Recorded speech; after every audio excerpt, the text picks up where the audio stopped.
હોટલના સ્વાદને ભૂલાવી દે તેવું એકદમ ટેસ્ટી મેથી ઉમેરી અને મિક્સ શાક બનાવ્યું છે. તો ચાલો એ રેસીપી તમારી સાથે શેર કરું. શાકભાજી માટે આપણે અહીંયા બટેટા, વટાણા, ફ્લાવર લીધું છે, રીંગણ લીધા છે, ટામેટું, મેથી અને આદુ અને મરચાંની પેસ્ટને અને લસણ ઉમેરેલું છે, એને ખાંડીને રાખી છે. ટામેટાને ઝીણું ઝીણું સમારી લઈશું. હવે આપણે એક પાણી ભરેલા બાઉલમાં બધા શાકને સમારી લઈએ. વટાણા પણ અંદર ઉમેરી દઈએ, ફ્લાવરને પણ ઉમેરી દઈશું.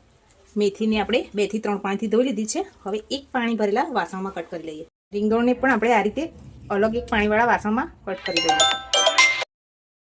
ગેસ ઉપર કુકર રાખ્યું છે, એમાં આપણે તેલ ઉમેરીએ. થાય એટલે રાઈ ઉમેરીશું. રાઈ તકડે એટલે હિંગ ઉમેરીશું.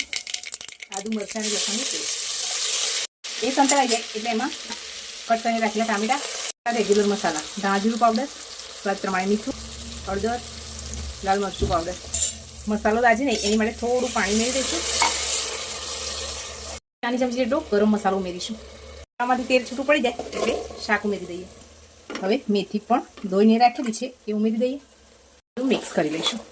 ઉમેર્યા વગર આ રીતે ખુલ્લા ઢાંકણે 5 મિનિટ સુધી શાકને સરસ મસાલા સાથે કૂક કરી લઈએ. આપણે હવે કેટલી ગ્રેવી કરવી છે એ પ્રમાણે પાણી ઉમેરીશું અને હાઈ ગેસની ફ્લેમ ઉપર 3 વિસલ કરી લઈએ. કુકરમાં બનીને તૈયાર થતું આપણું મિક્સ શાક તૈયાર છે.